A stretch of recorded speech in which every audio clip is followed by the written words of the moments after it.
You're listening to Weird Realities, the destination of choice for those inquisitive minds seeking to find that special place where myth, science, history, and folklore intersect. Where we interview authors, podcasters, content creators, and filmmakers to discuss their work and projects, as well as dive deep into the weird things that capture our imaginations and stimulate our minds. Weird Realities is a Nightcallers production made possible by Lauren Smith, producer, with audio and visual by Beaverhook Productions. So hello and welcome to Weird Realities. This is Hadley Thorne, author of the Tapestry World Series, and on behalf of Weird Realities, I'm super excited for y'all to be here today. And I'm bringing y'all my partner in crime, Shay Tully. Oh no, that's me. I'm sorry, you guys have to hear me. Or, well, at least you don't have to see me because I don't do video because I've got a face that was built for radio. I'm Shay Tully coming to you from my house. For today's Wyrd Ink sessions, we have gathered a group of amazing authors and experts and all that stuff to discuss with you the recent release of Army of the Dead, now streaming on Netflix. So before we get started, I just wanted to say that this Army of the Dead was a fun movie, and I want to thank Netflix and Zack Snyder for making our post-COVID-19 life a little more bearable with a new zombie flick. And I hope that this is just means that more zombie-specific films and series are coming our way.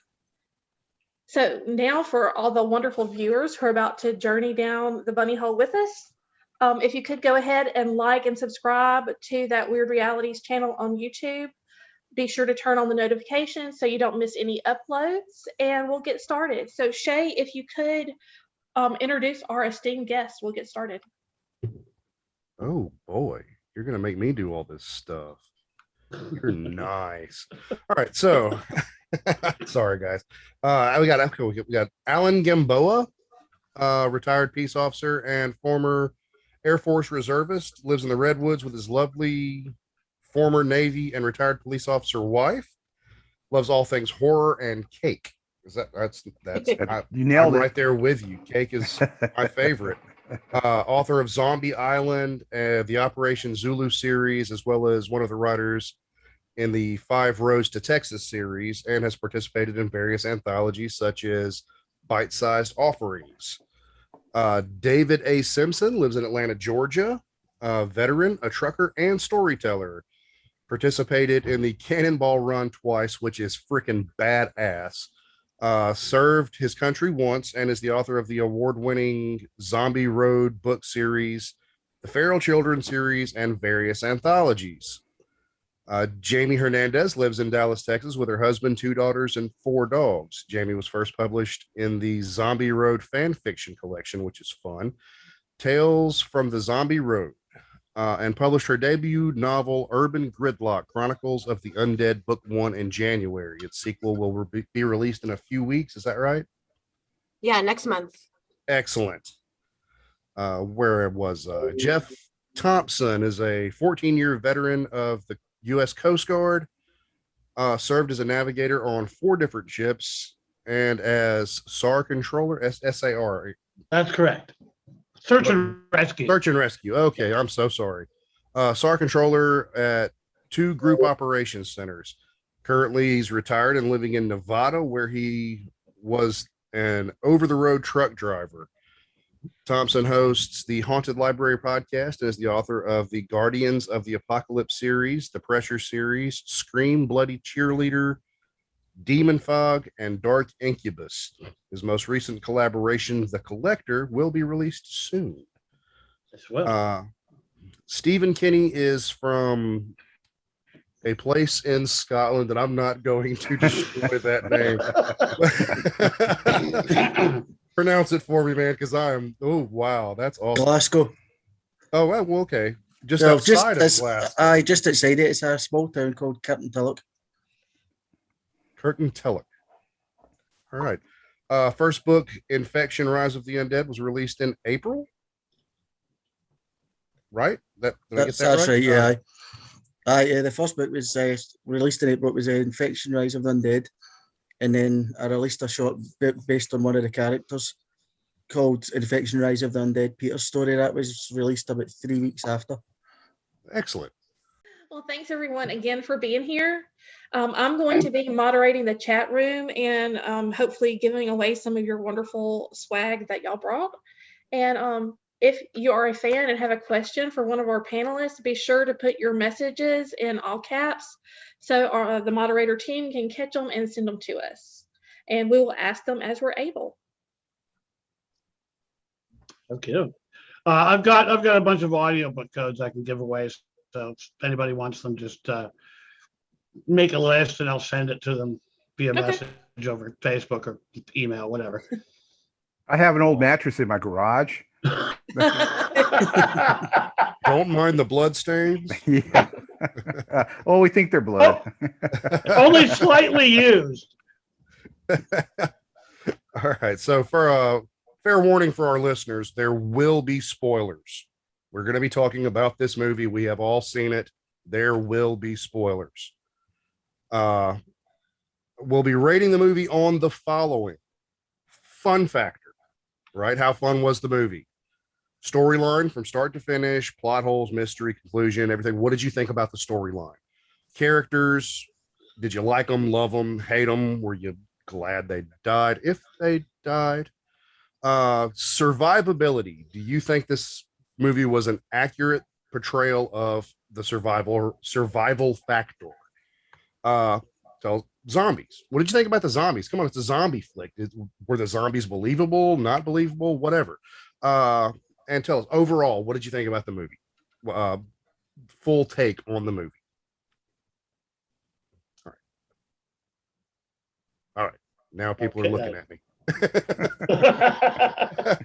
So let's talk about it. Who wants to go first? I'll go first. Excellent. I like the design of the zombies. I didn't feel that they were really zombies. They were more like the 28 days later type of the way they moved, and they were obviously the alphas were intelligent. They were convincing with the makeup and stuff and their actions, but I just, to me, what were they eating? It seems like they were just turning and not eating. You know, that was one thing that caught me. But I liked the design of the zombies and the way they acted. I thought it was pretty cool. And Zack Snyder really captured that in Dawn of the Dead, and he continued it with this one, I believe. You know, with the motions and the actions.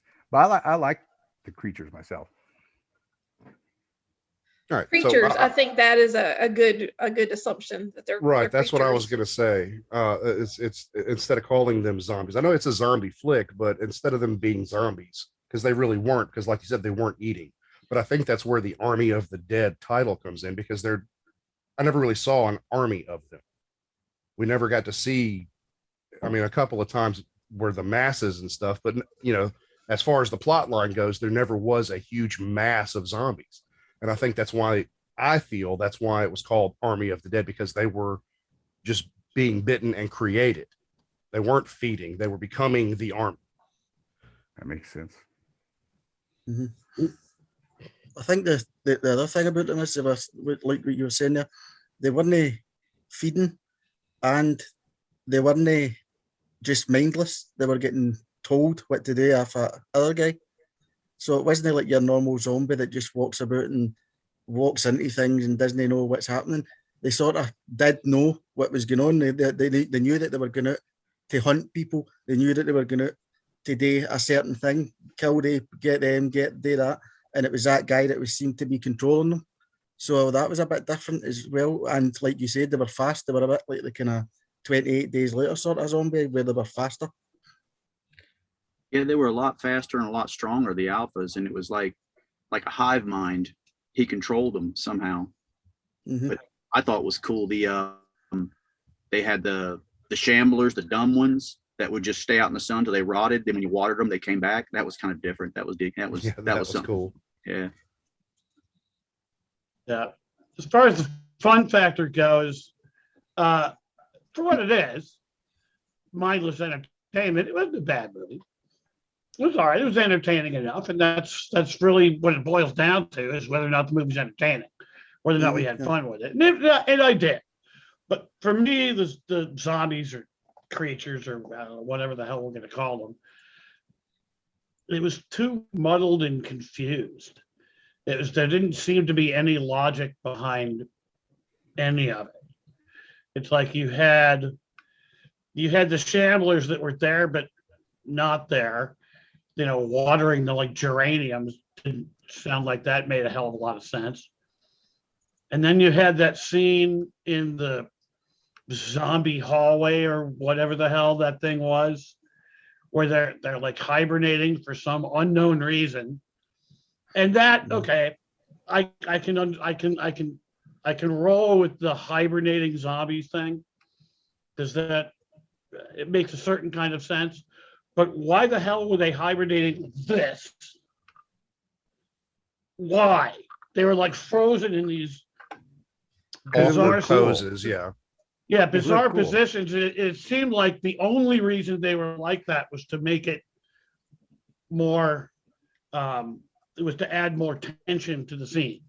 It was strictly plot device. It was an obvious plot device. And I don't know, but maybe I'm picky, but it pulled me out of the movie.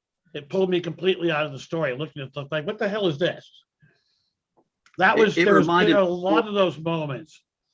It reminded me more of you see Sucker Punch, another Zack Snyder film.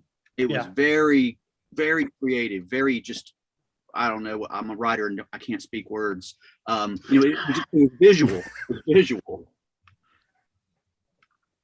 Well, he's got a lot of good ideas, and it seems like he just, like, okay, a heist film with zombies would be cool. So we'll just have it affect Vegas. And because money wouldn't really be any good if it was a whole apocalyptic, world. So, I mean, he had some good concepts. I enjoyed the movie, and I enjoyed picking it apart. But I did enjoy the movie. And anytime you can get a big zombie movie out there, it's good for us. It's good for horror fans. It's good for zombie fans. Good for just fans of, being entertained. That's true. No, I really enjoyed the movie. For fun factor, I thought it was a really good, really fun movie. And the things like the zombies that were hibernating, to me, it just added to the overall feel of it. Like it didn't take me out of the moment or anything. Like, yeah, they were in odd positions, but I just kind of rolled with it, and I thought it made, for a tense scene. And I really enjoyed the movie. I think I loved it more than some. I thought it was a really good movie. Hey, all art is subjective. Yes. Well, I did some research last night, and one of the things that I found was there's so much more to it that I watched it all the way through once, and then kind of went through another time and took some notes. But there were still things I missed. I did not see the spaceships at the beginning when the horsemen are leaving Area 51. There are two spaceships, and the spaceships zoom off and head towards like wherever the convoy is going. And that plays into things that come in later with the blue blood. I don't know if y'all noticed the weird blue blood and the blue baby. Nice. It all factored into that. The eyes, that were like cyborgs. And again, I missed it. So I think that Snyder has a much larger plan, which makes it much more interesting. But it wasn't delivered where I think that the average viewer could catch it, which is a problem. But I think I'd rather read the book anyway. So I'm like, I want to see the screen, what we came up with. So I'm excited to see what's going to happen next. I think with those, he should have made those a little more obvious. The spaceships and the blood things, the little things that you're supposed to pick up on should have been a little more obvious, in my opinion. Yeah, well, there's the old saying that if you got to explain the joke, it ain't funny. But There's so many Easter eggs hidden in shows today that if you're not looking, you'll miss them. Which this was another huge thing for me. Which, if you're like me, you probably didn't catch it. But when they go into the vault, there is a Easter egg of the Justice League movie, the film, canisters along the wall in the vault. Which one of the theories that I read about last night was talking about how in the Justice League movie, which, they just released Zack Snyder's Justice League, the Flash pulls back in time and starts a separate time loop, which ties into the bodies that were found that had all their same clothes on. And you remember when I think it was Dieter and Vanderhoof talking. Vanderhoof, yeah. Mhm. So again, I did not catch any of this when I watched it the first or second time. I caught this looking at reviews and stuff on what Snyder said and Easter eggs and things like that. So I wanted to share that with y'all in case you saw it or didn't. I wanted to see did I miss it and did y'all catch it? What's going on? Yeah, I thought it was just a mind screw, but you know what? That would make sense. I mean, my son's a big DC fan, one of my sons, and he's talked about the time continuing thing with Flash and Zack Snyder, he did a good job on his cut, of that Justice League. So who knows? I would make sense, but there's rabbit holes everywhere. But that would make sense. Exactly. I mean, Yeah, that was the problem I had with the movie. Is there's so damn many rabbit holes. It's it was. So, David, what do you think? Well, they spent a lot of time on that scene. I mean, they spent probably 2 minutes on that. Mm-hmm. Yeah. So it was important. It meant something. I thought it was cool because I like time travel, but there was a lot of unanswered questions at the end. So too many, in my opinion. I'm gonna run that by my son when we're done. Call him up right now. Text him. But I watched it on an iPhone with a cracked screen, so I'm sure I missed quite a bit. So I can't wait to get joys home of and watch, trucking. on a real TV with real sound. I love Zack Snyder's filmography. He does beautiful movies, and some of the shots that he had in this movie were just beautiful.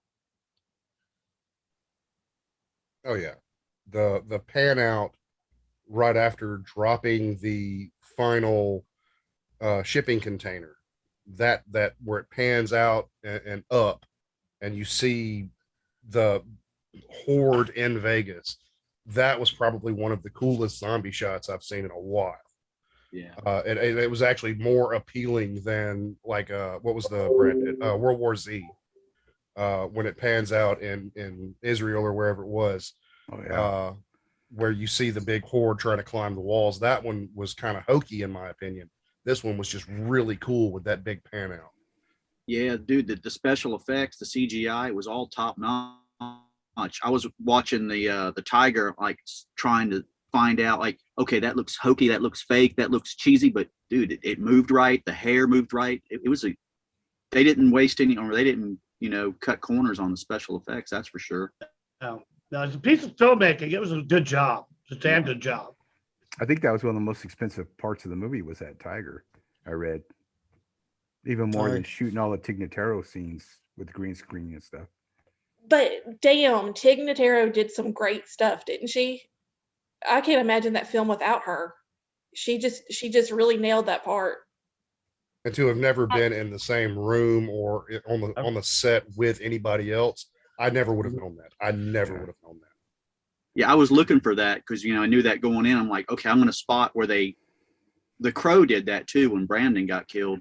But like you said, it was seamless, man. It was really good. You couldn't, I don't know if they had other actors in there that looked like the other actors, or they just green screened everything. But man, it all tied in great.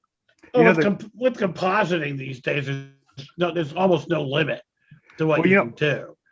There's one part, knowing this, if you're watching the movie going in knowing that, there's one part that, because I was like you guys paying attention to, you can kind of, that's kind of awkward with her when they first get through the cargo container and, you know, the zombies come up and she's like, get behind the cars, get behind the cars. It really looks awkward, and the way she does it seems awkward, and you look and she seems more scrunched in. So that's the only thing, but you know, just because I was looking for anything, and you know, if you rewatch it, take a look at that scene and tell me what you think. You know? I will. Yeah. Well, I'm going to tell you the one thing that really bothered me about the movie, and I think it's just because I'm paranoid, but they kept leaving doors open. I was like, shut the door. Yeah. Especially when they came out of the storage containers. I was like, you got to shut the doors. They're going to get out. You mean the storage container that was held with a piece of wood? Yeah, exactly. Yeah, well, the question about survivability, if this were a real situation, hint, wink, wink, there's no way any one of those would survive. Those guys were morons. Some of the things they were doing were just so damn stupid. Well, here's the trope that I mean, I know why they do it, but they go into it with sleeveless shirts. Yeah. Women are wearing tank tops. I mean, I know why they do it, but it's like, really, you know, if somebody's coming at you, or you got a crowd that are biting and you've got no protection on your arms, you know, or your chest is exposed, it's, you know, you may look good, but you know, you're not going to look that good after being bitten, you know, a dozen times. That's one of the comments I had with the clothes. It was, you know, why doesn't someone have a shark suit on? Well, I do historical medieval reenactment. I have full armor I can throw on. I have chainmail, everything I can put on. I'm ready for the zombie apocalypse. I mean, you're not biting through my freaking gorget. It's not going to happen. Think they would have at least worn motorcycle leathers. I mean, or something. Yeah. Man, it was Vegas. It's hot out there. There you go. I'd rather sweat than. I mean, sun's out, guns out. Come on, bro.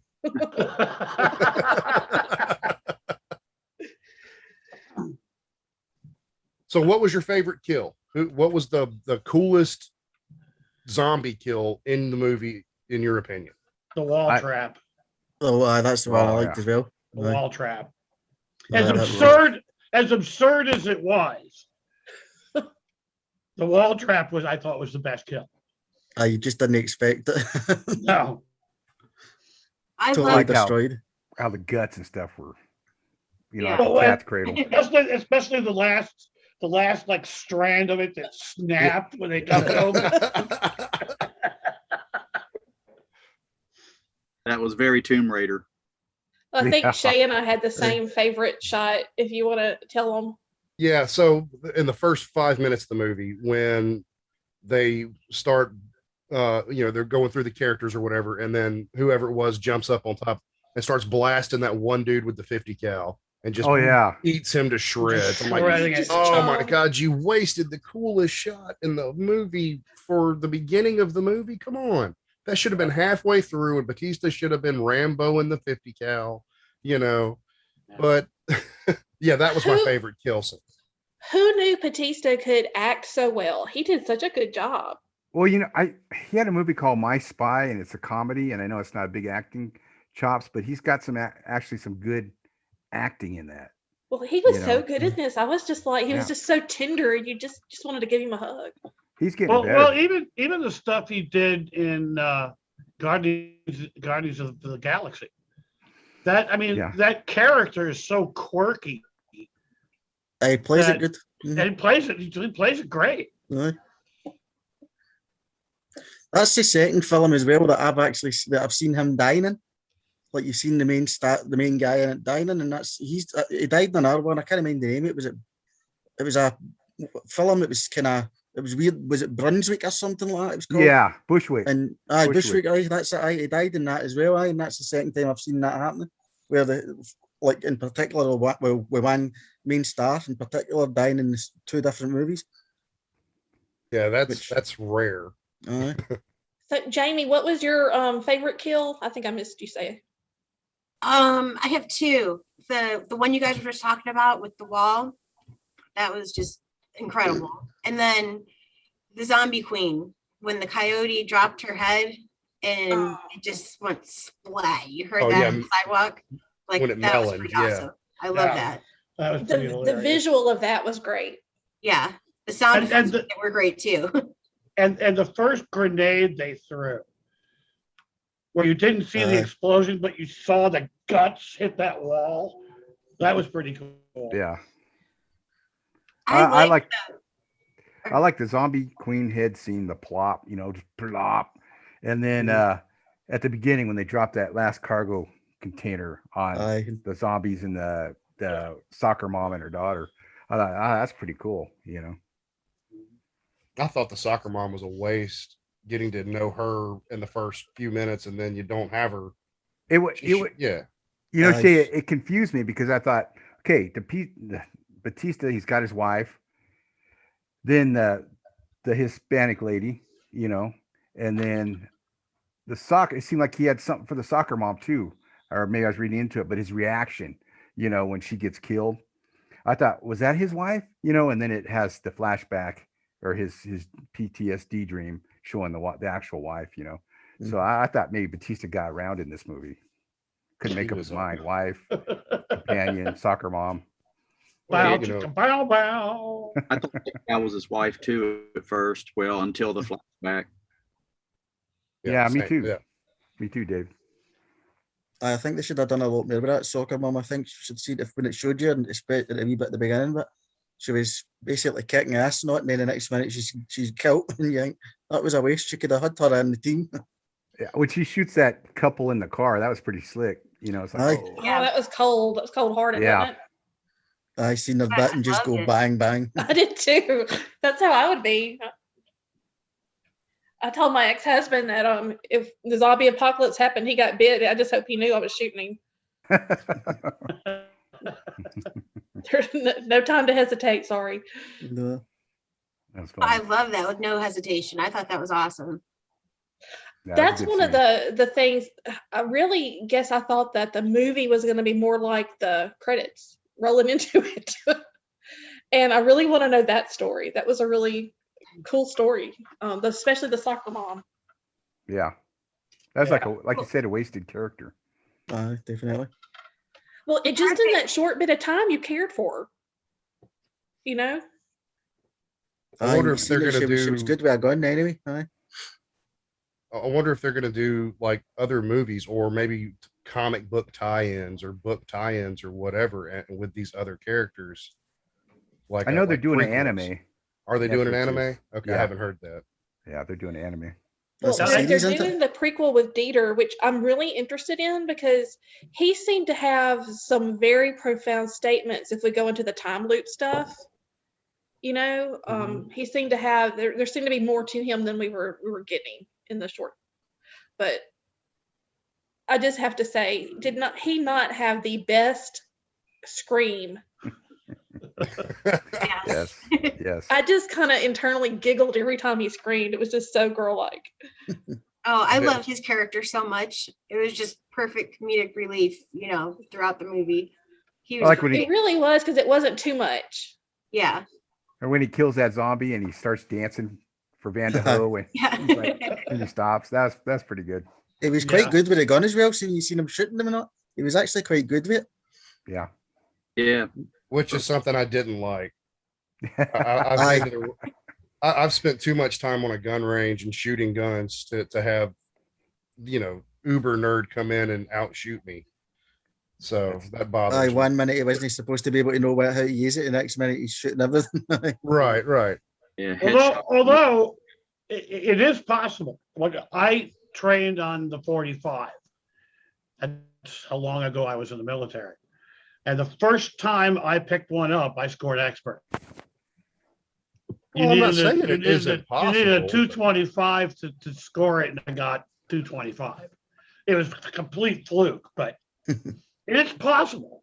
Well, I think, maybe what Zack Snyder didn't explain, maybe this is me reading into it, is he could understand the mechanics of things. I don't know, but I like you, Shay. I was like, okay, he's shooting them all in the head. What disappointed me about that character, and I liked him, is there was a lot of good comic relief, like you guys were saying, but the safe cracking. He's supposed to be an expert safe cracker. How many decades has it been since there was a high security safe that you could crack by putting your ear against it? Oh, How that many safe has been decades? there. That safe was there when Vegas was first built. Sure it was. Sure it was. Yeah. That didn't bother me at all. That didn't That's- bother me. All right, guys, I've got a question from our chat room. How did the main guy turn in an hour, but the last guy took a day or two to turn? And that is from Don Yes. Casca. I have Yes. thoughts on that. Go, Jamie. Well, he was basically in the vault, which was probably, when they bombed, it may not have even opened the vault. I think the radiation should have killed him, but he'd been bitten. So I think that he didn't die from radiation because he'd been bitten, but he didn't turn for a while because the radiation had something to do with that kept him going. So he's kind of mutated. He's kind of mutating the virus played off of each other, or whatever the infection is. So he's going to turn into Blade of the zombies. He's going to be the daywalker of the zombies. Well, I'll Yeah, give y'all another little Easter egg. The character has a Omega well, it's like a burn tattoo on his chest. So in the first scene where he's digging out the saw from the bucket in the desert, you can see it. And they were saying that's kind of an Easter egg as to there will be a follow-up and he will be the main focus for it. No, I wasn't looking that hard at his chest. I was. I'm not gonna lie. Yeah, that whole sequence really bugged me. Right from the beginning. If you remember in the scene with the Four Horsemen, where the two guys are running away and they do a blatant rip off of American Werewolf in London. And the last guy to get killed gets his throat ripped out by the alpha zombie king, whatever the hell it was. And I counted it. It took him 8 seconds to turn into Uber zombie. 8 seconds. And then the last zombie that guy fought was the king. The same thing with Dave Bautista. The last zombie he fought was the king. All right. So my thoughts on that was when he shoots him in the head, right? In the helicopter, you see the blue. It didn't look like blood splatter. It reminded me of because I'm a D&D nerd, old school, like a spell dissipating, if that makes sense. It kind of looked like it. Oh God, I don't know how to describe it. Like if you kill the head vampire, everybody who he turned becomes normal again. But instead of becoming normal, it was like it sucked his power away. He was no longer Uber Alpha. He was just another zombie. So it took longer for those that he had bitten to change. But what about the other guy, the guy at the very end? Well, that guy was bitten by some of the runners in the vault. So he wasn't. But the last, I don't know, man, because the last zombie he fought was the king. And he was throwing him around, and he was going to bite his arm where that bite is. Actually, remember he pulled his arm across, and then Dieter hits him, smacked him in the head. Yeah. And it looked like he didn't make contact, but that's where that bite is, I believe. Because I rewatched it looking for where he got bitten, and that's the only place that made sense, that it was from him, from the alpha, and that scene that Alan said. All right. Well, I'm wrong. Maybe it's because there's an alien element that we're kind of sure that we're like this. Maybe that's plays into it. The radiation, the low yield radiation, and the bite, and maybe the alien blood or juice or power or whatever we got going on here. Maybe all that combined. I'm just spitball. I'm just throwing a rabbit hole out there. So climb in it if you want. So, let me ask y'all this.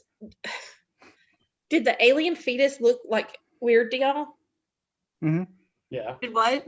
The alien fetus. It was blue and then it turned normal and it looked. I thought it was actually going to live the way it started going kind of normal color. After it came out, it was blue and then it started going normal. I thought it was actually going to live. Well, it might have. It might have because the last scene you see of it is the zombie king holding it up. Yeah. Exactly. And all the other uber zombies cheering or growling or whatever they were doing. I thought it looked like it was alive for a couple seconds when he pulled it out, and then when it changed colors, that meant it died. Yeah, that's what I thought. I guess. Zack Snyder but it was kind of alien looking fetus. I thought it didn't. Not that I'm familiar with what fetuses look like, but it just kind of looked like one of the ones from Alien. I'm sorry, it just kind of had that kind of shape to it. Mm-hmm. Well, every fetus that I have held over my head did not look like that. Thank you, Shay. Zack Snyder sure likes using zombie babies in his movies. He's not afraid to go there. I like that though. I like the darkness of that. Yeah, it's just like, whoa. So, okay, I'm going to go back and ask this question. What the heck was up with the military? Did y'all have a problem with that they were so inept? That these are the best and the brightest that are sent to keep this convoy in order with this super Area 51 thing, and then they're like Abbott and Costello. Don't even know how to drive a truck. Yeah. I wiped out in no time at all. And he didn't seem to sense the headlights that were coming straight at him. He saw his face and everything light up, and he didn't see it. So I thought that was weird. Yeah, that was very nice. Go ahead. I like the dialogue between the two. I mean, that part I thought was pretty funny. Trying to figure out what they were hauling. But yeah, that part was too and for the door to be damaged. Well, it was a pretty big flip, I guess. But yeah, they could have handled that better. But you gotta get it loose somehow, right? Yeah, that set me off of the movie right from the start. Is that opening sequence? There was at least two blatant cliches. You had the fumbling inept army guys, and then you had the married couple that they're, it's complete cliche. How many times have you seen that in movies? Yeah. Then you had the collision with the huge explosion that wouldn't have happened in reality. That 18-wheeler that's the whole thing off. That 18-wheeler was fueled by jet fuel. I mean, it was obvious. Right. Yeah, of course. The aliens could have been behind that. I'm not saying they weren't. And it had a C4 bumper, obviously. But so you had blatant you had at least three blatant cliches right off the bat, and then you had a complete American Werewolf in London ripoff. Okay, can you explain that for people who have not seen American Werewolf? There is a scene in an American Werewolf in London when the two guys are walking across the moors and they hear the sound of the dog and they're running and the tension is building, and then all of a sudden one of them falls. It's a MacGuffin. It's a false scare. So he's down there, he's on the ground, he's laughing, they're joking at each other, yada, yada, yada. And out of nowhere, the wolf comes and takes out the guy who's standing. It was almost shot for shot. But that scene in Army of the Dead. Would that be a ripoff, or would that be like an homage to? If it only happened once, yeah, that would be an homage. But it kept happening over and over again, particularly with Alien and Aliens. There were a lot of things that came straight out of Aliens. The chambers. Yeah, the helicopter not being there when they came out, straight out of Aliens. So for me, when you combine all of these blatant ripoffs of other movies with the cliches that were just everywhere in this, to me, that's lazy writing. That's what that is.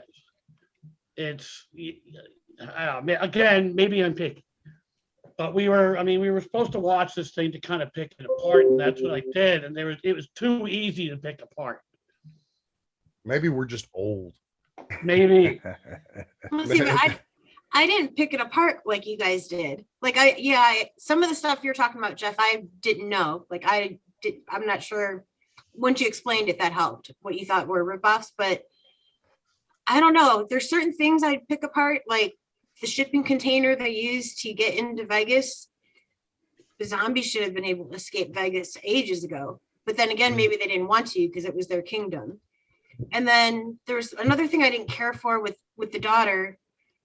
When she decides to go off, first of all, the fact that she came and that she was a crack shot. I could see the other people being great shooters, but not her. But when she decided to take off on her own after everything they'd already been through, to actually think, that she's going to be able to run through and get to this other casino and save this woman who may or may not be alive. I thought that was, and they were on such a time crunch. They had less than 30 minutes before the 20. bomb. It was 20 minutes. Yeah. All of that happened supposedly in 20 minutes. She was my least favorite character for a number of reasons. Number one, that lady asked her to watch over her daughters. And they're in a, refugee camp with known rapist. And she's leaving these two girls alone and going after this woman, which is great and all, but she could have just told her dad, who was going anyway, and his, people. And I think a lot more people would have lived.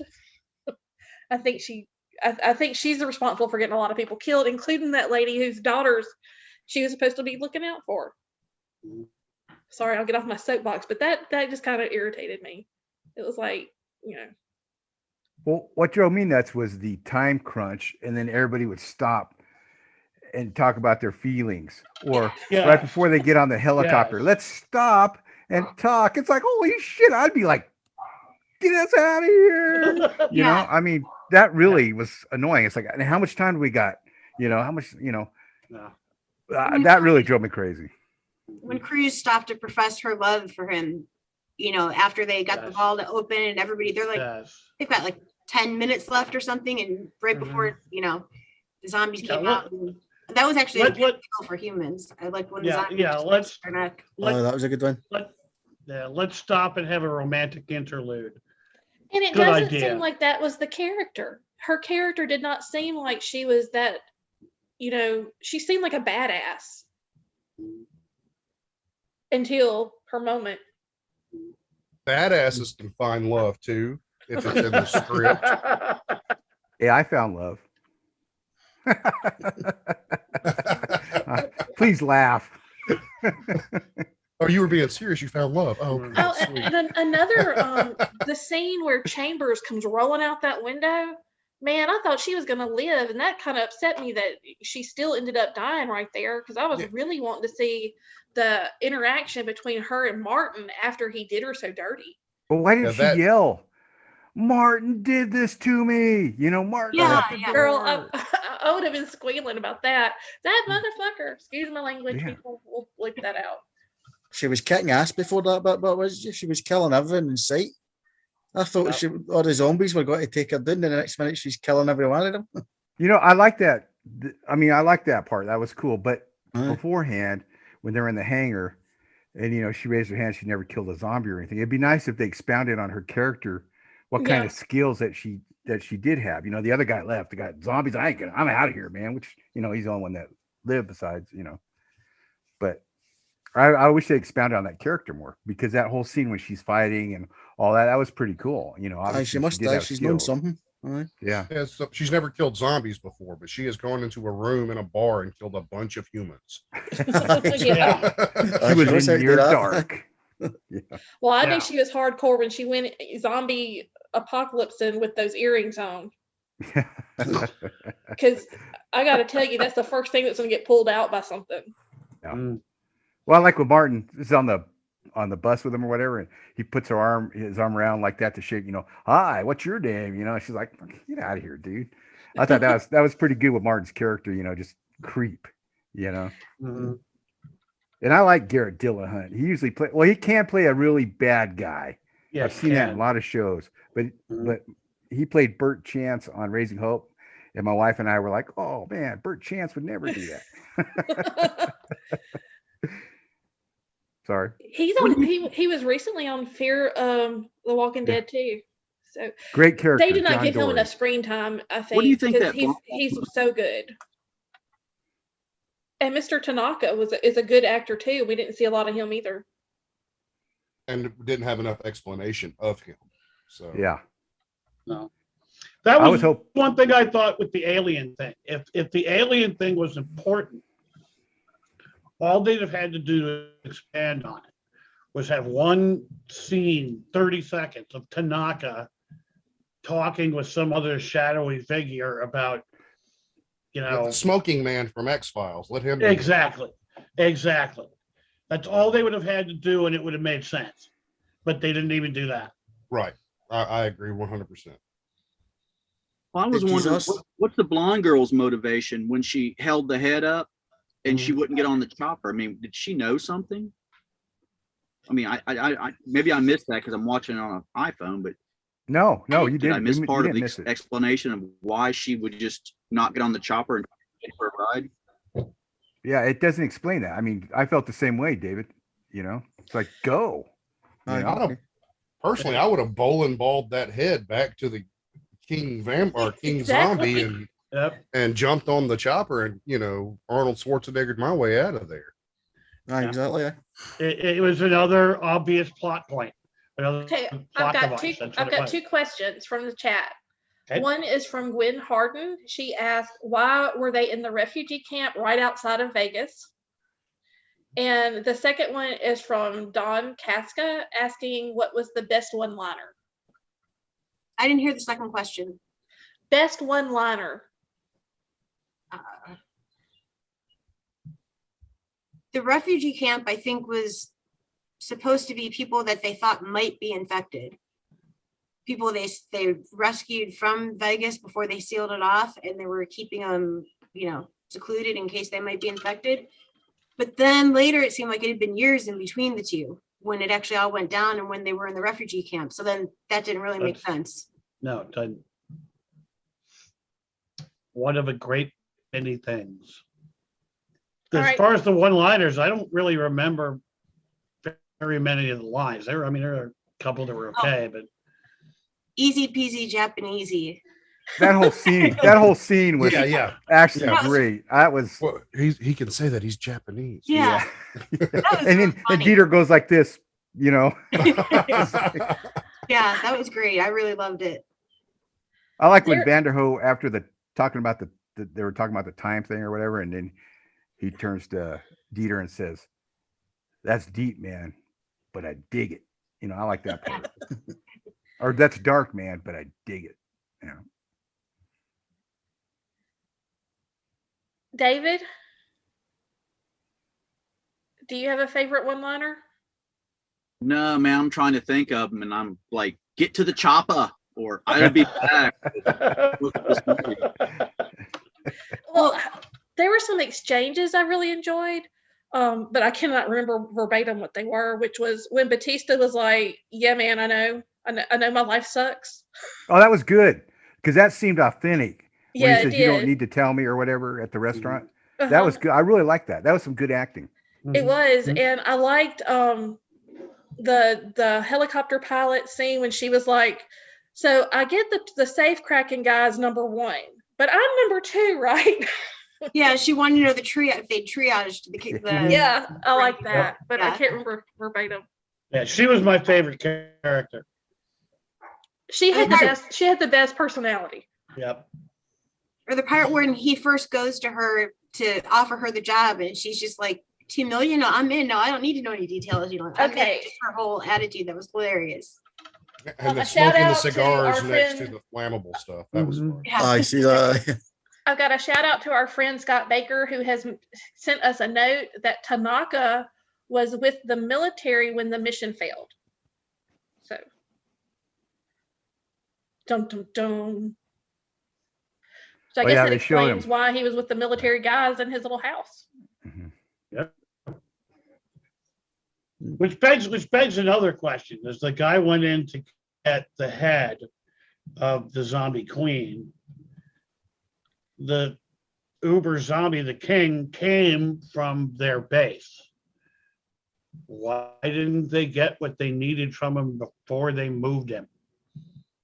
If he was that important, why hadn't they already done a bunch of, anal probes? My tinfoil hat tells me that there's way more to this. My tinfoil hat leads me to think that it ties in with the robots, that I think that this is like a military exercise that we're seeing. And I think the robots are like watching and recording it for the military. Did you see did any of you see the kill where he shot one of the zombies and it was through the chin or whatever? It was round about there, and when he shot it, it looked as if it was a robot or a girl. It looked it was all blue and its eye flashed up. And my wife went like, "That's a robot." Well, that's what I mean. Is there were some robots that were integrated into the zombie horde. I don't know what it means because I wasn't given enough information. Well, in the hallway near the end, when that Hispanic kid is shooting, and there's one of those zombies that run in there, and its eyes are glowing, and he shoots it, kills it. It's like, that's weird, They just look like robots, don't they? Yeah, I mean, then you see the Terminator looking faces on some when they get shot. It's like, that's just weird. It just glows up. Scott is asking, where were they moving him? I think that it was all part of getting to Vegas. I think that was part of the plan. That's my opinion. I would love to know what you all think. At the Monroeville Mall.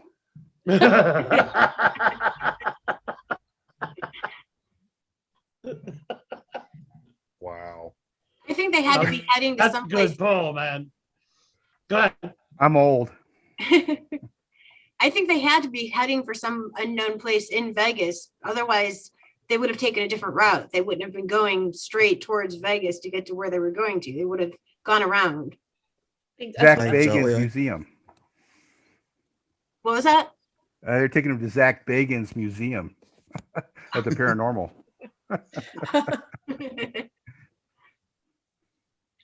I don't know. I mean, why would you leave Area 51?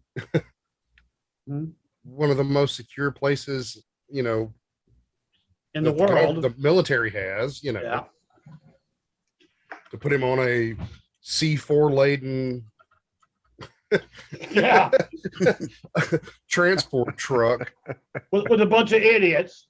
Yeah, with third string 88 mic, but that was not thought out well at all, in my opinion. But that's my opinion, and I have a lot of those. So, yeah. What did you think of the tiger ripping the guy's face off? That was good. The tiger face rip off. That was good. I thought that looked good. I think the tiger was the coolest character on the zombie side of things. The tiger was definitely the coolest addition. I watched it as closely as I could to see if there was any CGI that was missed, and the tiger looked perfect throughout. So, yep. I kind of like the horse too. That was kind of cool element. I mean, it plays into the alphas, but it's kind of cool. Well, yeah, but there's one scene where it's the king wearing a cape for some reason. Is that zombie wearing a cape? Yeah, riding the horse, and apparently he made the tiger his pet. It's like, well, you notice the tiger wasn't attacking any zombies, because he was a zombie. But you know what I'm thinking is he was a really smart zombie, and he was obviously military. So I'm thinking he must have been a airman before he got changed. Well, no, because he had muscles. So, bam. And did you notice how he's smart enough to put the metal mask on so he couldn't get shot in the head? Well, see, that's Air Force. Aye.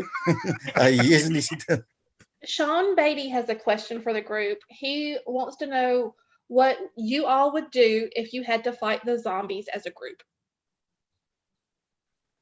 run. Well, I'd wear some better clothing to start with. I'd have, armored clothing and Leather and stuff. Aye.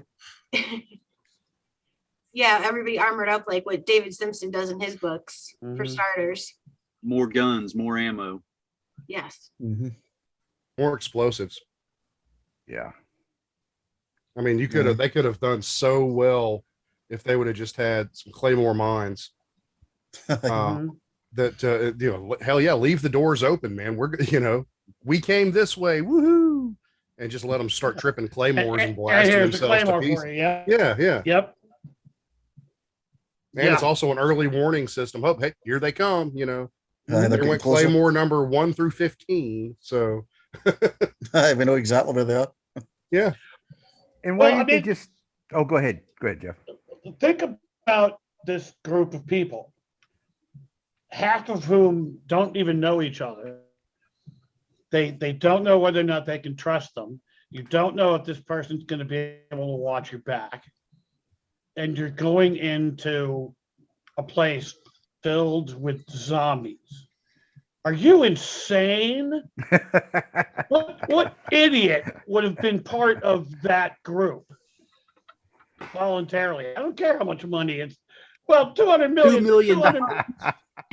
Yeah, but David, you'd be the $200,000 guy. Oh, thanks. Hey, did you see it? Yeah, 200 million bucks is great, but you can't spend it if you're dead. The money kept going down, didn't it? Aye, it's 2 million, or it's 200,000.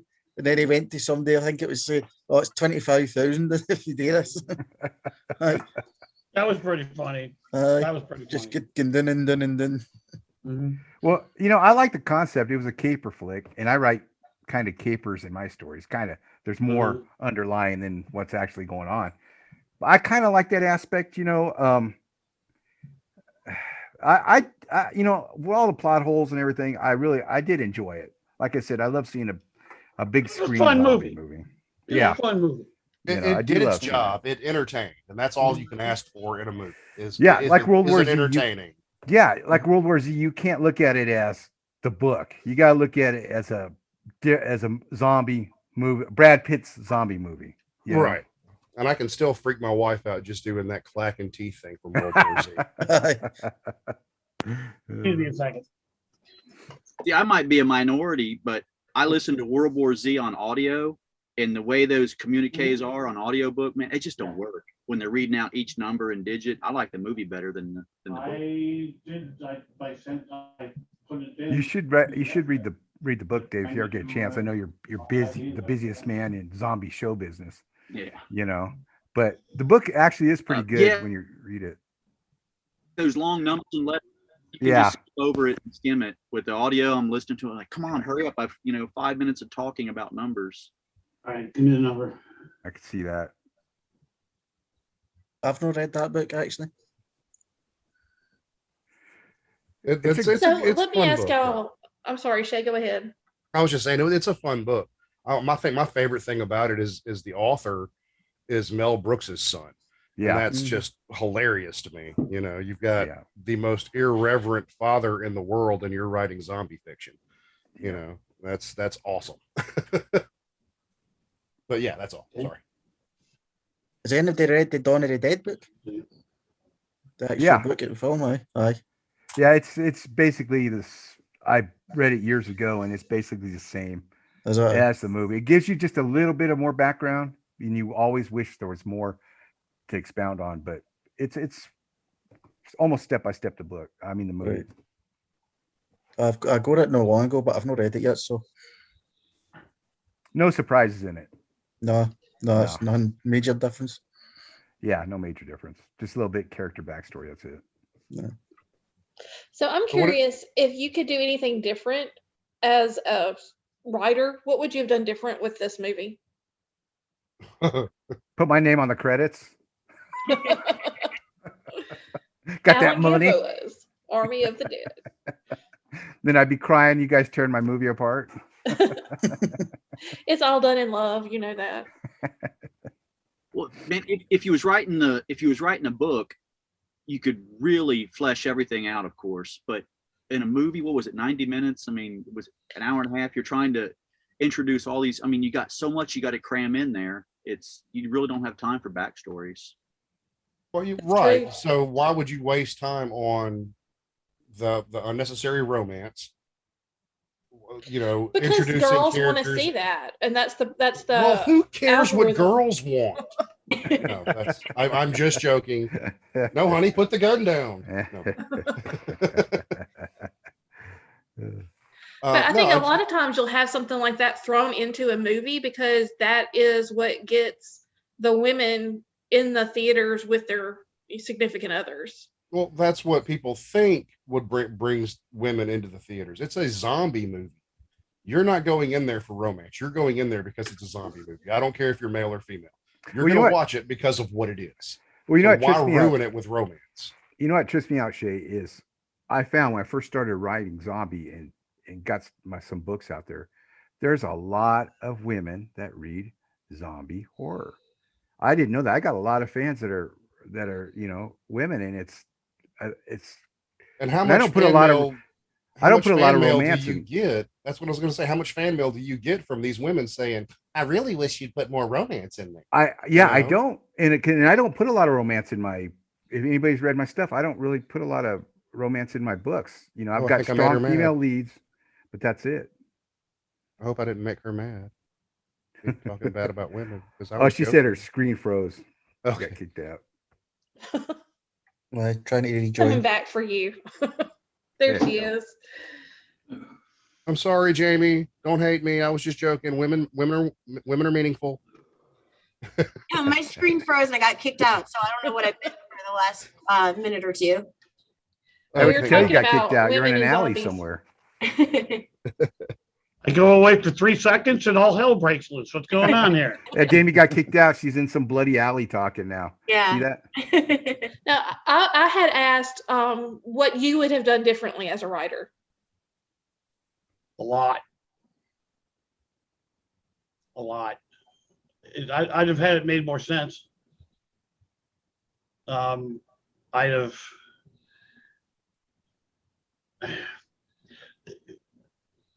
I kind of alluded to this yesterday. We had a online chat about this yesterday, and when I found that when I read these days, or watch movies, or listen to audiobooks, things like that, there are times when I do it like I've got multiple personalities. One of those personalities is a fan of movies and horror and zombies and that sort of thing. The other is the writer boy in me who spent the last 3 years trying to make his own zombie series make sense. And that was the biggest problem that I had with this movie, is that there was too many things that simply didn't make any sense. There were too many WTF moments that it pulled me out of the story. Now, other people didn't have that same experience, and maybe I'm just jaded or warped or insane, whatever the case may be. That's what it did to me. So I would have spent a lot more time explaining things, and I But wouldn't have as a- taken as as a many movie- shortcuts. As a movie, you don't have the amount of time needed to explain things. And I think Well, that's where yes. they went wrong is they wasted so much time on the Yes. unnecessary things. On the unnecessary things, it didn't put enough emphasis on the necessary things. Like Like the romance. like the whole alien thing. I mean, why have those two spaceships at the beginning if there isn't a reason for it? And if there is a reason for it, why is it so subtle? That made no damn sense. That there were just too many things for me that didn't make any sense. It was so subtle, I didn't notice it. I didn't either until until it was pointed out to me. But once it was pointed out to me, it's like, okay, why the hell is that there? It was just one more thing. I watched it the first time and I took notes while I was doing it. And then I watched it a second time without taking any notes. And I actually found more things wrong with it. Well, a lot of problem, I don't know if it's a problem. It's the way movie scripts are done nowadays. Since the last, I think Heaven's Gate was the last real director who had complete and total control, and it was a major flop for Hollywood. Scripts and screenplays and everything are done by almost committee. Yeah.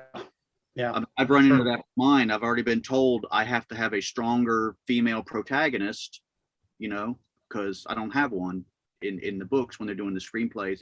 Anyway, it's all by committee, so they have to hit these tropes and hit these points, and we got to have this, and this, otherwise it won't get made. If you want to get your movie made, you take care of the guys that give you the money that make the movie. That's true. I don't know if Zack did that or not, but just from what I've learned with my limited experience with Hollywood, that's just the way it works. Yep. Well, you have a strong female lead. She just isn't in the first. She's not a strong female lead in the first few chapters, but you have a very strong female lead. More than one. But she builds up over a couple. She builds up over a couple of books. They want one out of the gate. I'm like, okay, yeah, we can write that. No biggie. I want the movie made. Yeah, I'm sure you could write it. I'm sure, no question. I want that paycheck. Let me ask y'all this: the whole to me, I'm weird, and y'all know this, but the fact that we had this whole, I'm sorry, I'm trying to think of a way to word it. The whole bad guy making all these unwanted sexual advances towards the women, and then he gets punished. Did y'all kind of feel like that was just kind of thrown in there as part of this thing that's going on in Hollywood right now? I thought it was another lame plot device. They gave you this guy was a complete douche, so that you really enjoyed it when that one character shot the guy in the kneecap. Which, I mean, I did enjoy it. I like that he got shot in the kneecap and then he got dragged off, but yeah, it seemed like a bit overdone. I mean, like that. And just to me, we could have used Martin for that later. It didn't. Yeah. We could have used that time and those characters in better ways. And that's just me personally. This is one of the things I see cropping up. It's like it's being forced into different scenarios on film right now, and I just was going to mention it. Well, the Coyote, out of the group that was going in, the main group that was all planned going in to do the heist, the Coyote, Lily, didn't really know any of them. So it was kind of like she knew were going to need someone to sacrifice, to offer as a trade. And so she grabbed someone who was suitable for that purpose. Otherwise she would have had to sacrifice. We didn't know that. What was his name? Martin? Or we didn't know what Martin was up to, and she had no idea that he was a bad guy. So it was kind of like she knew she needed bait, a trade, to help them get in, and she found someone that was very expendable to use. All right. Well, I've got another question from Don Casca, a statement from Don. What are the odds of them using a Huey and not a Black Hawk? And that's followed up by Scott Baker wanting to know, and why did anyone leave a chopper on the roof? Plot convenience. I think they should have used a Chinook, because you couldn't get all that money. There's no way. And I was thinking, why didn't they use a Chinook? They showed a Chinook later on at the end. So my wife was even like going, they're not going to fit, because 200 million is, they always show in a movie them bagging it up. It's not as much as it is laid out. That's a lot of money. It is a lot of money. I've touched 200 million before when I sold my first book. And no, but that bugged me. That really did bug me. You know, it's like, use a Chinook. You know, that thing's too small. You know, a Blackhawk's gonna be too small. You know. Yeah, and why? I mean, you've got Tanaka obviously organized all this. He arranged for all this stuff. Presumably, then he also arranged for that helicopter. Mm-hmm. Okay, Why would he Scott arrange? Baker is saying that we needed that guy to be the offering, and from his perspective, someone had to be killed as a sacrifice. So the coyote picked the rapist, and Martin had to die by the zombies for what he did to the queen. Good point, Scott. Yeah, those are very good points. Those are very good points. But it also begs another question, which is the coyote was taking people in and out of there routinely. All the time, yeah. All the time. How many sacrifices did she have to make? Yeah, but that was kind of explained because she said that this time they're going deep into the city. Normally when she would take people in, they're going to crack a slot machine or something. So they're just going on the outskirts when she would sneak someone in. Whereas these guys go on the heist, what was it, like an hour or 2 hour walk to where they needed to be? So they had to go deep into the zombie territory. Aye, so maybe they didn't need a sacrifice on the rest of the times. Yeah, so that's why they had to have, you know, a trade or a sacrifice for the zombies since they were going to be going deep into the city. Mm-hmm. One thing that bothered me is I've been in a shipping container, actually own a shipping container, and there's a lot of room in those things, right? I mean, they're spacious. They're made for shipping stuff. Why the hell didn't they get an armored car and drive out of the other side of that shipping container and go into the city, just drive right up to the front door of the casino they're going to? I think the shipping containers were probably in a maze. It wasn't just you walk through one and into Vegas. It was probably some kind of cryptic maze you had to dodge your way through or something. Because if it was just so easy to walk through, then the guards would have found it and noticed it. That's a good point. That's a good point. Good point. That's what did you guys think about the soundtrack? I thought it was brilliant, actually. The music it was in it, every song it was in it, I was thinking it was quite good. I thought it was cool. They finally used zombie in a zombie movie. Exactly. Even though it was acoustic. Yeah, I enjoyed this soundtrack, and I love that it was all covers, you know, or most of them were at least. Yeah, I was kind of surprised to see that they were using melancholy covers. Yeah. Like the version of Bad Moon Rising. That was very melancholy. It very much set a tone. Yeah, it did. I love that Richard Cheese and Lounge Against the Machine was in there. That was amazing. I love Richard Cheese. Yeah, that's a nice homage to Dawn of the Dead there. You know, because remember he did Down with the Sickness, that's the Dawn of the Dead remake. Yeah. Dude, it had Elvis in it. That made it great. It had Elvis. You can't do a Vegas movie without Elvis. You can't. They also had Liberace in there, which you can't. I love that opening sequence of Liberace and everybody's getting killed in the background. And he's no bothered. That was pretty funny. So what was your favorite scene? I'd have to say the opening sequence with after they got done with the Four Horsemen. When they were introducing the characters, they're shooting everything. I thought the best part of the movie. I concur. I like that one too. That was my favorite part. I agree. I like that scene when he's running across the top of the Batista's running, near the 3/4 point when he's trying to escape. Just shooting fucking zombies left and right, man. Boom, boom, jumping from one to the other, jumping off those tables. Very physical scenes. That was a good scene. Yeah. That was part of the trailer, wasn't it? Mm-hmm. Yes, yeah. Pretty sure. I liked that as well. What was your favorite scene? I'd say opening credits, and also when that wasn't as big of a scene, but when Van and Dieter were getting ready for to test out the triggers on the floor for the vault. Oh yeah, when he love that where he walks off and goes up the elevator. all Yeah. sour faced. It comes by that. That was fun. That was It's good. has a That's dolly, good. brings a zombie, goes back, gets a dolly with another zombie. I mean, just the whole, and then microwaving the hand. Aye. That, you know, I thought it was really funny. I like that scene. That was pretty funny. I like your hair. Thank you. I like that part.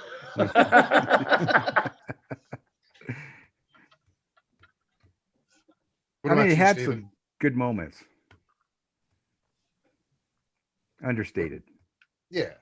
It was a fun, entertaining movie. You can't. Yeah. I mean, it sounds like we're complaining about the movie constantly because I mean, It's because we're connoisseurs. yeah, well, we're picking it apart. Like that. I mean, that's what this whole show is about. You know, is Mhm. picking apart this movie. But we're not saying that it was horrible. We're just these are the things that we noticed. It was a great movie. I'm going to watch it again. I'm going to watch it multiple times just because it's entertaining. Mhm. There was plenty of action in it and stuff, so right, it was entertaining. Right? I love the A10s coming in, the couple of scenes they had, you know, of them strafing and bomb. But I don't know why they didn't continue to do that. You Yeah. know? The There was- napalm. Yeah. Aye, Yeah. I just wipe out the full place, eh? Well, and why use a nuke? Yeah. Why Well- run the risk of using a nuke? I did love that they were Underground. going to tie it into the 4th of July. You know, that was pretty that cool. was hilarious. That'd be the president saying that'd be really cool. You know, I like that. That's kind of funny. I noticed that the sound guy, man, in the beginning, the 5.56, it sounded like an AR-15. I mean, it sounded like an M16. The sound of the bullets. Later in the movie, though, the sound changed. It sounded heavier, like more like an AK or something. It did sound heavier, and I didn't notice at the beginning, but Yeah, they were right on the Yeah. beginning. You know, that M16, that small plinking sound, the M4, that plink plink. They don't sound nothing like a big gun. mhm.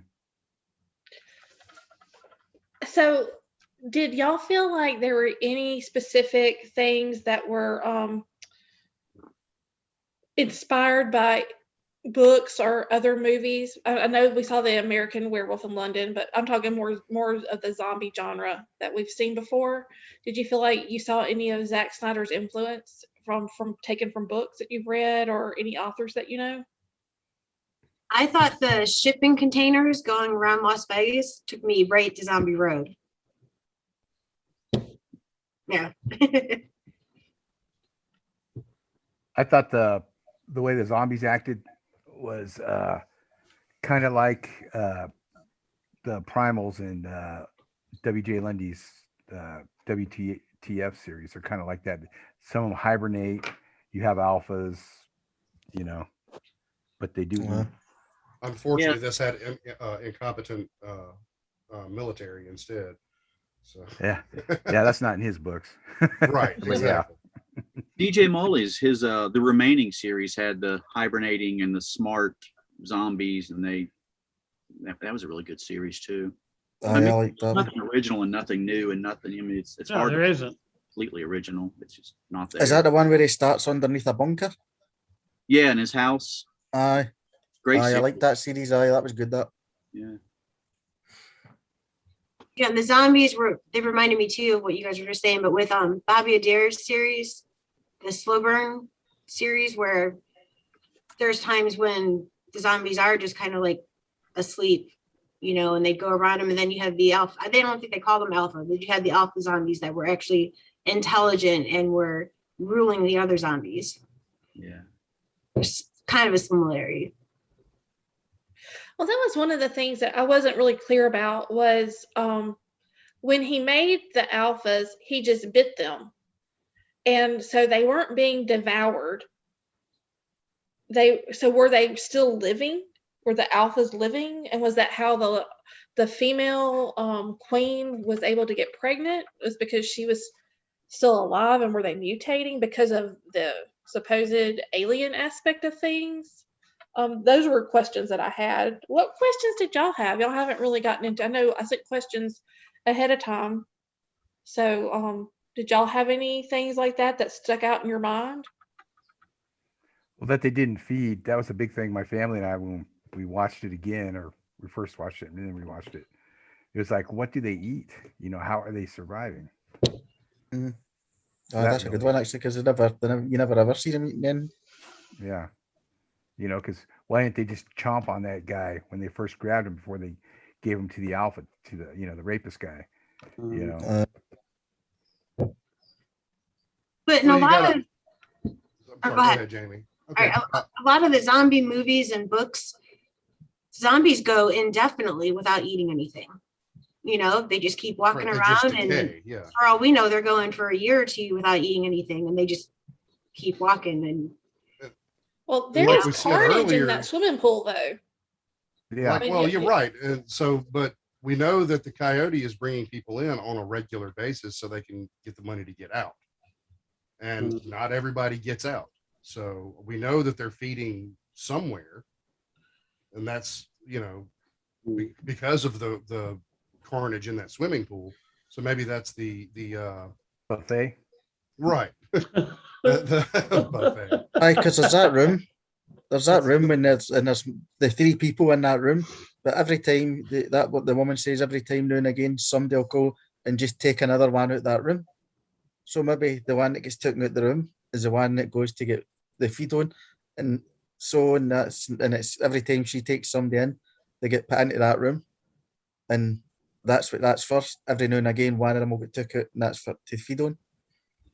Yeah, I was wondering if he was gonna like try to impregnate a living woman or something like that.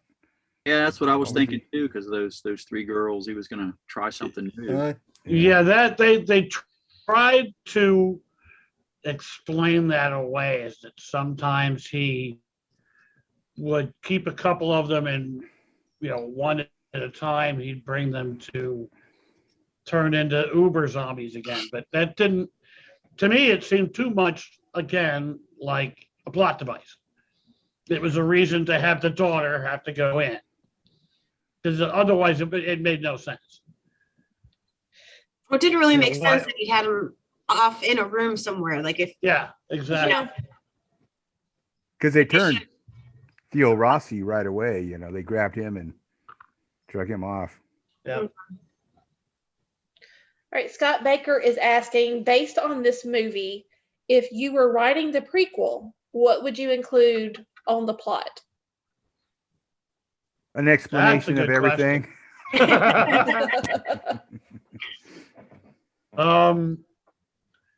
I would like to see the original Apocalypse when the shit originally hit the fan.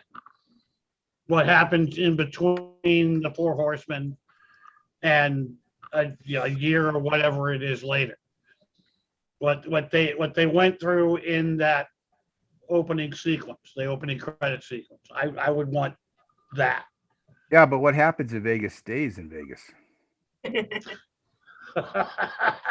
Well, technically it did because they walled everything off. So Aye, nobody was going anywhere. That's true. and like herpes, when you get it in Vegas, it got on a plane and left. So Yeah, that ending, that was, I don't know. I don't know how I feel about that. I think it could have been better fleshed out, maybe. Or, I wish he would have went after Tanaka, actually.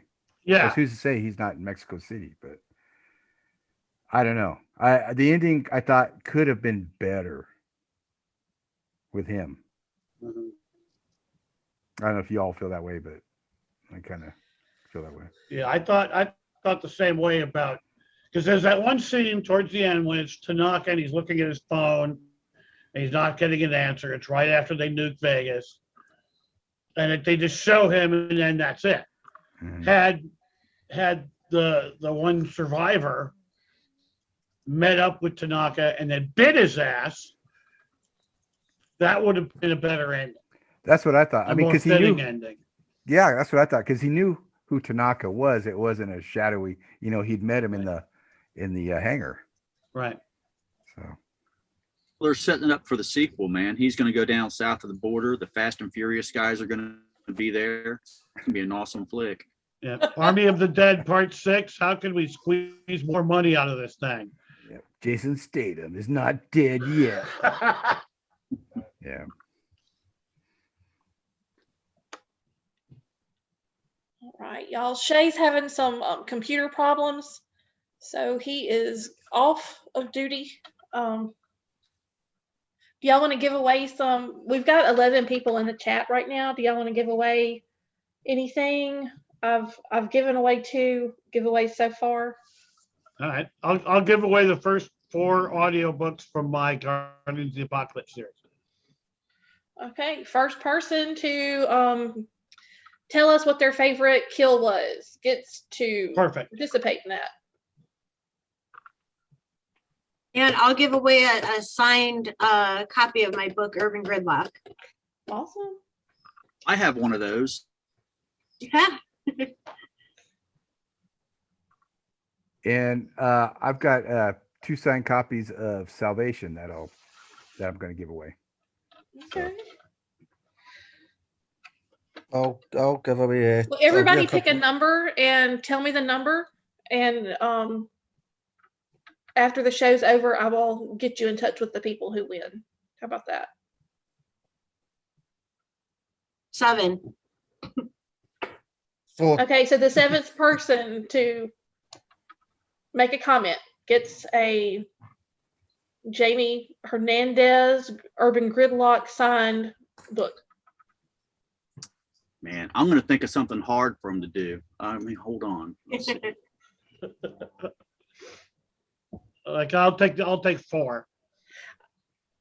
Well, I say this, we have 11 people in the chat room. I think we're probably 6 of them. So, but no one is. I really do think it is just us. Anyway. Mm-hmm. So anybody have anything they want to talk about? Well, I have a consolation prize for anybody that didn't want anything else, man. I'll send a Zombie Road t-shirt straight off Amazon. Just all I need is the winner. I guess they can PM me for a mailing address. I'll have it shipped to them. Awesome. Nice. Well, if no one's going to take that, I'm going to say Gwen Harden is my hardworking moderator. She might deserve it. She's kind of awesome. Sounds like Yeah, and I'll throw out my 2 books to whichever 2. It doesn't matter. Whoever. She says she's here. Yeah, Gwen and I went to high school together, and we've discovered that we have a fandom in zombie stuff. So I turned her on to y'all.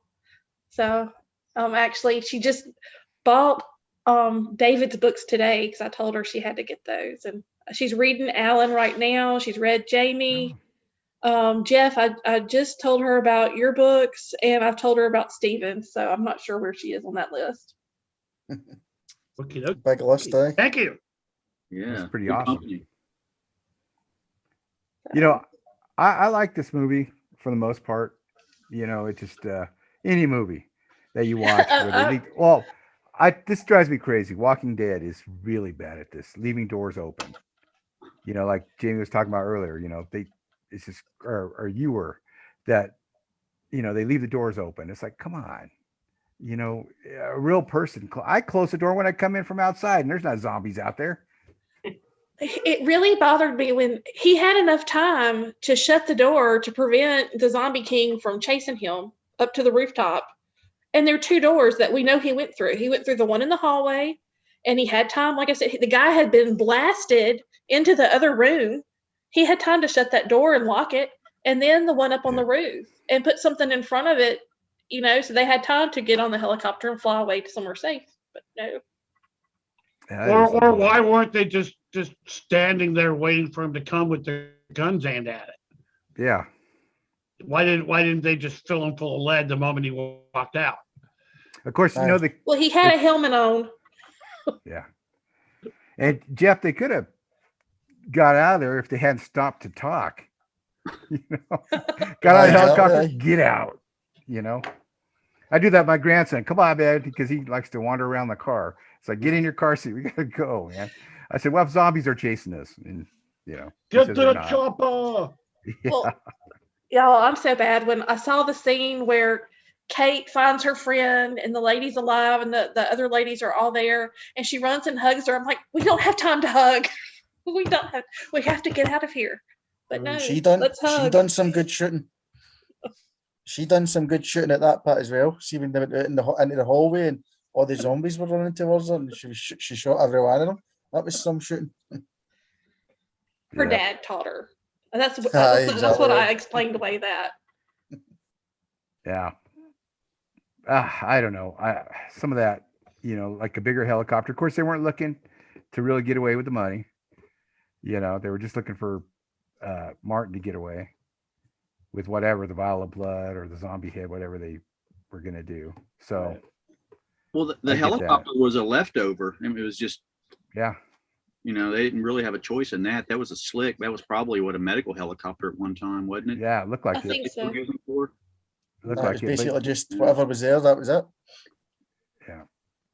So but you would think Tanaka would have known that. You would think he'd have known that was left behind because it's a piece of crap. I'm saying, look, you suddenly all got to get out of there. Yeah. So if he wants, even if all he wants is the Queen's head, he's got to want his guy to get back out again. Yeah. Mm-hmm. Why would he send him to someplace that he knows is a crappy piece of equipment? Yeah, he's hoping not start it in the first place. Yeah, he's hoping this pilot has the skills to. He doesn't know who this pilot is, right? Because it's Batista's victim. Mm-hmm. What if it was somebody like me? I don't know how to fly a helicopter or fix one, so they'd be screwed. Right. And they might be able to fly it, but no fix it. And how many pilots can actually get in there and fix a helicopter engine? Yeah, exactly. Yeah. I think they have to be trained on how to fix them, don't they? Yeah, but I don't think as deep as that thing was damaged. They know what to look for. They know what to look for to see if anything's broken. Yeah. But I mean, the military has people specifically designated as mechanics for a reason. A crew chief. The crew chief, or whatever they are. Yeah. Well, man, an old Huey is like an old Chevy or something, man. It's going to run or it won't. It's not like a Chinook or a Black Hawk, which a zillion computer things can go wrong sitting for, how many, 2 years were they sitting? However long it was. Does it say? Who knows? It was, I don't know, a year, 2 years, 5 years, who knows? Exactly. How bad a shape would it be even after a year? Well, yeah, there's a problem. This was brought out really well in what the hell was his name? There's crap. I forget. There's a zombie series that they talk about the rubber seals in those helicopters degrade, especially if you leave them outside. So if they've been sitting for a couple of years, that realistically that thing ain't gonna fly anywhere. Well, and they took gas. Paperweight. But it didn't show them taking the gas out, because wouldn't the gas have gone bad in the helicopter? Yeah, sitting there. That's true. Exactly. And that's ab gas. Yeah. That's ab gas. If she's smoking cigars around the ab gas, she's gonna. They'll just blow her in the middle of next week. Yeah. Yeah, that was stretching credibility to say the least. All right, we're getting into the minutia now. We're getting into the. Hey, we're an hour and a half into this. We got to be picking it. That was a Model B-17. It wasn't. I mean, it was a funny scene. Yeah, both scenes where she's putting the gas in both times. Oh yeah, this thing is great. It's fine. I'm catching the tan, making myself even. Yeah. Well, I think that's one of the reasons I really wanted to do this today, is because I love talking shop with other writers about this sort of thing, and I love the zombie genre, so it's been a pleasure for sure. Yes, it has. And like I said, I might find a hole here or there, but I truly am a fan of the movie. just because it got made, just because it's there and I can watch it, and just because it's promoting the genre. Mhm. Oh, Aye, definitely. it was a good film, aye.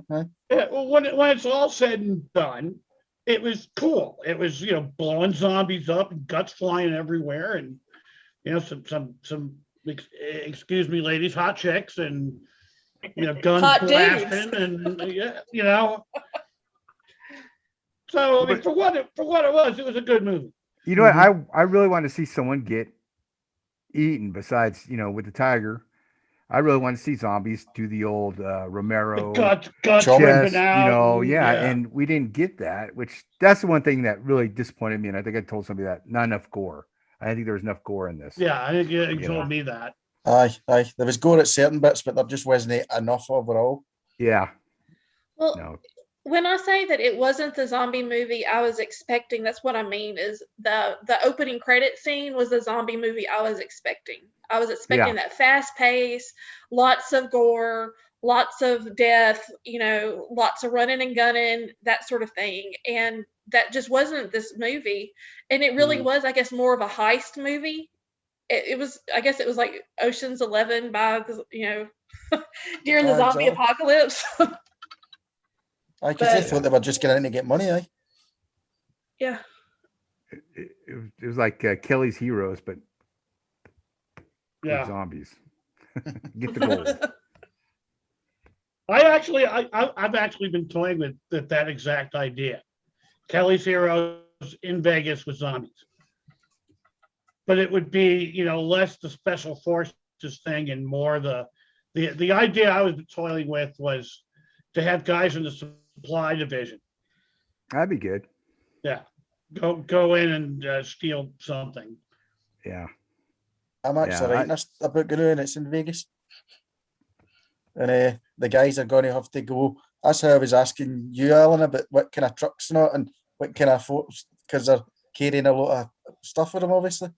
And they've got to get from Vegas all the way to New York, which I believe is about 11,000 miles or something like that.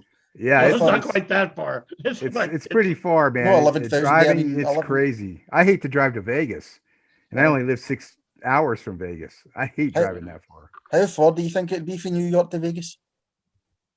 I'm sorry. Oh, it's probably 2,500 to 3,000 miles, something like that. Coast to coast is only 2,800. New York to LA, so 2,000. How long would that take, Jink, if you had to stop and obviously things like that? Okay, Scott is asking, would we include Oddball? Oddball? Oh, hell yeah. Hell yeah. Always with the negative waves, Moriarty. Oh, that's great. I got a t-shirt that says that. That's such a classic movie. Yeah. So I have to say something about the helicopter scene flying off into the sunset. Made me think of Apocalypse Now. So was that a nod to that, do you think? Or I thought it was more like another ripoff from Resident Evil Apocalypse. Okay. At the end, when they knew that it was Vegas again, right? Yeah, it was Vegas again, and they nuke it, and the helicopter crashes, and Alice gets killed, as much as Alice ever gets killed. Well, when they killed Tignataro, that kind of reminded me of Firefly, the movie, Serenity. Yeah. When, Wash gets the spear through him. I am a leaf in the wind. Yeah. That kind of reminded me of that. I wonder if that was, maybe a little egg. Did get Josh Whedon? Yeah. Because they did work. Josh Whedon did take over Justice League when Zack's daughter died. Quit and or then whatever. Yeah, and then Zack came back and did his cut, which I thought was really good. It was really good. Long. Well, I think David had mentioned the Sucker Punch movie, which Zack did. I always wanted to see the movie of the visions or whatever the girl was having, because it was so much better than the actual Sucker Punch movie. Yeah, that wasn't the greatest movie. But I mean, I would love to have seen that put together somewhere. I don't know why I never did that. all 'Cause that it looked steampunk really stuff. good. Yeah. No. Well, you know, he might be a little bit like John Carpenter. He's got great ideas, but just can't always pull them through. You know. Yeah. Well, Carpenter's biggest problem was usually the budget. For some reason, the studios wouldn't give him that much money. I think and his attention span. True. You know, because you'll see halfway through the movie, you'll be like, "Oh, we'll just kill these guys and it's over." You know, or this guy will walk off. No. Well, I think the budget for this movie was 90 million, and they said that that's like half of what a normal movie of this caliber would have gotten. So, Wow. yeah, it could have been a lot better, I'm sure, if he'd had the budget. Well, you can But- see all the money on the screen, though. I mean, really, Yeah. you know, it's a pretty movie. Yeah. Well, unlike what was it, The Dead Won't Die? That had such an excellent cast. There were so many good actors in that movie, and somehow they managed to make a boring zombie movie. How And the it had hell aliens. do you do that? It had aliens in it too. Yeah. How the hell do you make that boring? They managed it somehow. I don't know. Yeah, I wanted my 90 minutes back on that Yeah, one. that movie was a huge disappointment. Yeah, we're talking about money for this movie, man. Is there any? I don't know anywhere in the film, The Army of the Dead, that you could have put more money and made it look better. I mean, the special effects were top notch. I mean, I'm thinking that might be why we didn't see more up close zombies like the Queen. Is maybe but also because of COVID-19. You know, they had to make this during the lockdown, or a lot of it. Part of it anyway. A lot of these big budget movies take a long time to make. I mean, post-production is usually like 3 times as long as pre-production and production put together, because they spent so much time editing, they spent so much time with the special effects, they spent so much time scoring it, doing the sound effects and everything else, that post-production takes a long time. Well, there's the figure for them to put Tig in the film and take the other actor out was $2 million. Jeez. Yeah. And the tiger costs more than that to make. Yeah. Easily. So there's on Netflix, when you scroll down to trailers and more on the Army of the Dead, they've got there's a 30-minute short. I don't know if any of you seen it on making of Army of the Dead. It's pretty interesting how they did it. I'll watch it. I always watch those. I always watch those. I'm one of the idiots that listen to directors' commentaries. I like finding out how they make these things. Yeah, me too. I didn't know that was there. I'll watch that. Yeah, it's worth checking out. It's pretty interesting how they did it. Now, the best advice, writing advice I've ever got, came from an agent I met at a writers' conference I went to years ago. He said, write your story as if you're watching it unfold in a movie. That makes so much sense, and it's absolutely true. Because movies are all about show, don't tell. You have to hone exactly what is happening with the characters and the action and the emotions and everything in such a way that you're not boring the living crap out of your readers. And that's what a movie does, hopefully. Mm-hmm. Well, this one didn't bore. No, it wasn't boring. No. No. Unlike The Dead Won't Die. Horrible movie, and I love Bill Murray. Well, I'm really interested to see what's going to happen with this one, especially if they are going to do a different timeline with it, which that looks to be what they are going to do. I mean, of course there's going to be a sequel. This is Hollywood. I hope they'll do a series. I think that part of the problem with a movie like this is that it needs to be a series, which we were able to see, like with Game of Thrones, how you could really, really expound upon the idea of something and keep it going. Yep. Probably good as a series, even a 6-part or something like that. Well, these days, that's all Hollywood does anymore. Because they do the sequels, or they do the reboots, or they do the superhero movies, or the, all that. That's all they do. You don't see many of the indie horror movies, indie zombie movies that I love, but you don't see Hollywood making those anymore because it's all about the big budget popcorn movies. There's a lot of good indie zombie movies. There's a lot of crap, more crap than there's good. True. But that's with anything. But there's a lot of, little movies that I just dig. It's like, wow, that's pretty good. Yep. Aquarium of the Dead, I'm sure, is one of those. I'm looking forward to watching that. That should be cool. Zombie fish. I guess. I saw a zombie octopus in the trailer. In the trailer, yeah, zombie octopus. Yep. That I got to see that. Yeah, I'm gonna watch that. When is that one? It's on Amazon right now. It's on Amazon.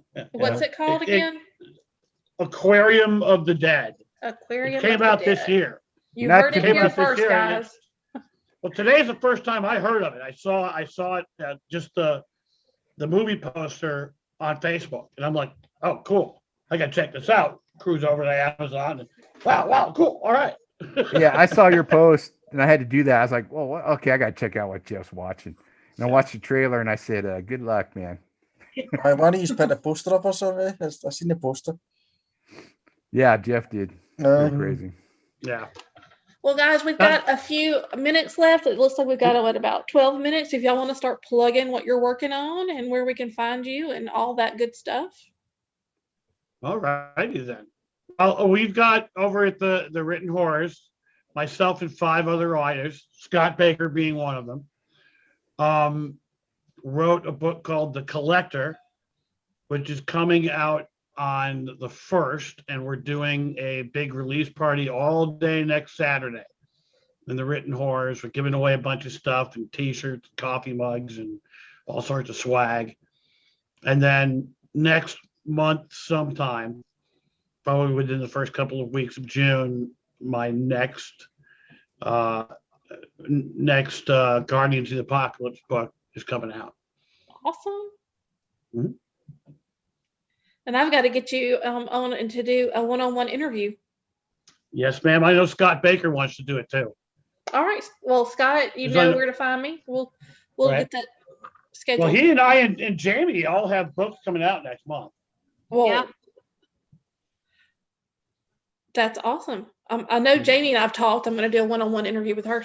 And like I said, anytime y'all want to come on and be a guest host or anything, just talk weird stuff with me, y'all are more than welcome to come on.